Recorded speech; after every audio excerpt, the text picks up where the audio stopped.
Welcome to Beyond Science. Today we're going to be talking all about microscopy. In this video we are going to find out how microscopes have developed over time, and we're going to compare light and electron microscopes. We will also see how we can use the equation magnification equals size of image over size of real object. Microscopes are an essential tool in biology. You've probably already used them in your labs. A microscope magnifies objects so that we can see them more closely and in more detail. The development of microscopes over time has allowed us to discover the structure of cells that make up all living organisms. The first microscopes are thought to have been developed in the 16th century. These were simple devices which could magnify objects to make them look approximately 9 times larger than they really were. By the middle of the 17th century, British scientist Robert Hooke had developed a microscope which he used to discover that a sample of cork was made of hundreds of small boxes which he called cells.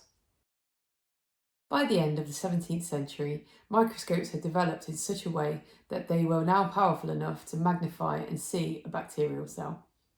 By the 19th century, the light microscopes that we use today had been invented, and its power of magnification had improved so much that some sub-cellular structures such as the nucleus and cell wall could be seen, like in these onion cells. The first electron microscopes were invented in the early 20th century, and it is thanks to the improved magnification and resolution of the electron microscope that we have discovered other subcellular structures such as mitochondria, ribosomes, chloroplasts, and many more. This image is an electron micrograph that shows the internal structure of a mitochondrion. Like many ideas and techniques, microscopy has developed over time as technology and knowledge have improved. Today, there are two main types of microscope that are used: light microscopes and electron microscopes. When deciding which one to use, there are two things to consider. That is magnification and resolution. Magnification is the degree to which an image is made to appear bigger. And resolution is the smallest interval measurable between 2 points on an image. Imagine a still photograph taken from a CCTV camera. Although you can zoom in on this image and magnify it, you can't increase the original resolution. This is why images can often appear blurred or pixelated once you've zoomed in.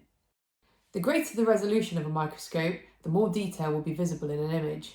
Light microscopes have a limited resolution compared with that of electron microscopes. You need to be able to compare the benefits and limitations of both types of microscopes.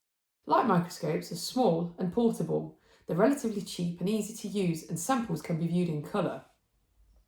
However, light microscopes do have their limitations. Compared to an electron microscope, they have a limited magnification and resolutions. On the other hand, an electron microscope has a very high magnification and resolving power. But they are very large and very expensive. They only allow images to be viewed in black and white, and live samples cannot be analysed with electron microscopes. With both types of microscopes, we can control the overall magnification. In a light microscope, there are two lenses, the eyepiece lens and the objective lens. The magnification power of each of these lenses can be changed to be suitable for the specimen you are viewing. In this example, the magnification of the eyepiece lens is times 10, and the magnification of the objective lens is also times 10. Therefore, the total magnification of the viewed image will be times 100. The image shows onion cells viewed through a light microscope with a magnification of times 200. On the image, the length of the cell shown is 12 millimeters. So we can use this equation. We can calculate the actual size of the cell shown. Magnification equals size of image over size of real object. So for this cell shown, the magnification used was times 200, and the size of the image is 12 millimeters. We can place these two values into the equation, and we can rearrange the equation to find the size of the real cell. So the size of the real cell is 0.06 millimeters or 60 micrometers. Here is the information that you should take away from today's video.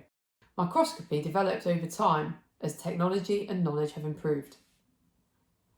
Light microscopes are small, cheap, and allow cells to be viewed in colour. Light microscopes have a relatively low magnification and resolution. Electron microscopes are large and expensive and only allow cells to be viewed in black and white. But the electron microscope has a very powerful magnification and resolution. We can use the equation magnification equals size of image divided by size of real object to calculate the magnification used to produce an image or to calculate the real size of a cell.